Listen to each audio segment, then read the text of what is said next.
I comma n are positive integers, 0 less than small f less than 1, and if 7 plus 4 root 3 whole power n equal to I plus f, then show that I is an odd integer and I plus small f into 1 minus small f is equal to 1.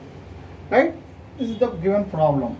So write down the given problem. Given I comma n are positive integers,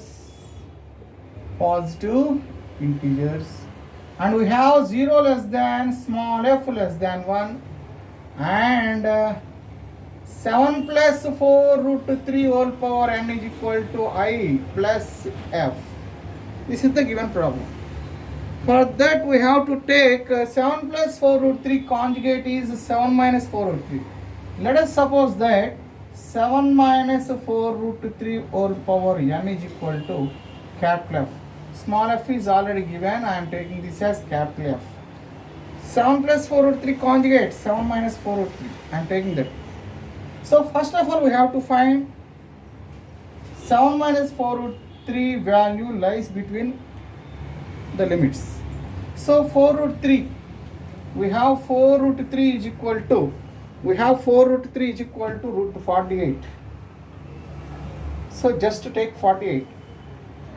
Place this 48 in between two perfect squares. 48 lies between two perfect squares. So that is 6 square, 7 square. That is 36, 49.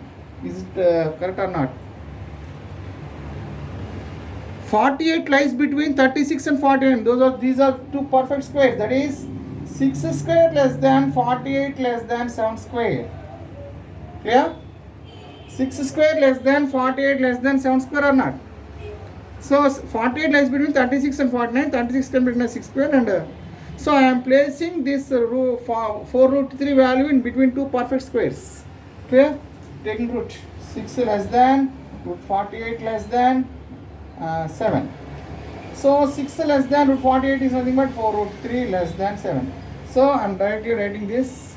So we have 4 root 3 lies between two integers, that is 6 and 7. Right, understood? 4 root 3 lies between two integers 6 and 7. మనం దీని నుంచి వచ్చిందమ్మా. Right, cat చూడండి. ఇప్పుడు మనం ఏం చేయబోతున్నాం, 7 minus 4 root 3 గురించి డిస్కస్ చేయబోతున్నాం. So 4 root 3 lies between 6 and 7, right? Multiply with minus 6. If you multiply, inequality must change. Less than becomes greater than. So minus 6 greater than minus 4 root 3 greater than minus 7. Add 7. 7 minus 6 greater than 7 minus 4 root 3 greater than 7 minus 7. We have 1 greater than 7 minus 4 root 3 greater than 0. By taking reverse, we have 0 less than 7 minus 4 root 3 less than 1. But take power n. 0 power n is 0. 7 minus 4 root 3 whole power n less than 1 power n is 1. We have 0 less than capital F less than 1. Given that 0 less than small f less than 1, and we have 0 less than capital F less than 1. Right. First of all take add these two expressions. So I plus small f plus capital F. So whenever we have to add and whenever we have to subtract.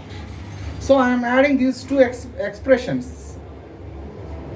because we have to get I is an odd integer. If we want to prove I is an odd integer, we have to add this. Add these two integers, two expressions. So 7 plus 4 root 3 whole power n plus 7 minus 4 root 3. I am adding these two expressions. So expand it. X plus a whole power n, this is x minus a whole power n.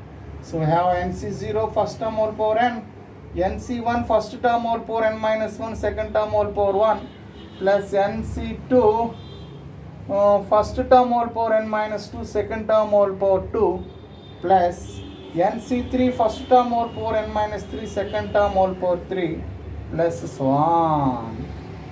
In the second expansion we have minus, so we get alternate plus minus. So NC0 first term whole power n minus NC1 first term whole power n minus 1 second term whole power 1 plus NC2 first term whole power n minus 2 second term whole power 2 minus NC3 first term whole power n minus 3 second term whole power 3 so on. We have in the second expansion we have minus, so we get plus minus alternate terms.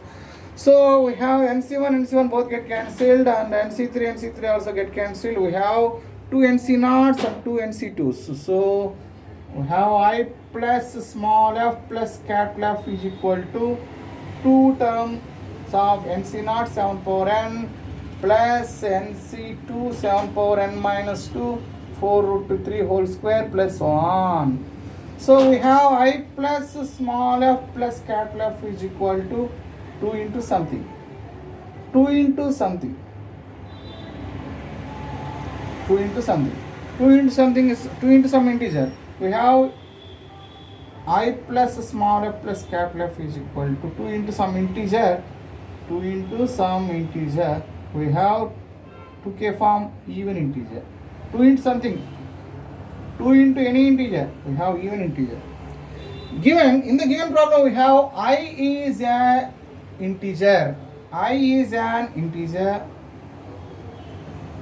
In the RHS side we have to get an integer plus integer. So this must be integer. So but we have 0 less than small f less than 1 given problem, and 0 less than capital F less than 1 we have already proved.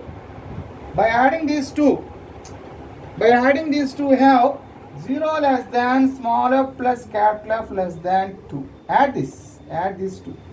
0 less than small f, 0 plus 0, small f plus capital F less than 1 plus 1. So in between small f plus capital F lies between 0 to 2 and small f plus capital F is an integer. Small f plus capital F is an integer which is lies between 0 to 2. 0 to 2 integer is 1. Therefore we have small f plus capital F is equal to 1. Small f plus capital F is equal to 1. Right? From this we have I plus small f plus capital F is equal to 1 is equal to even integer. Clear? I'm putting f plus f as 1.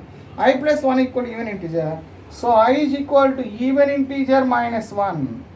Even integer minus 1 is equal to odd integer. We have I is an odd integer. So first case is proved. I is an odd integer. Sorry, next second one.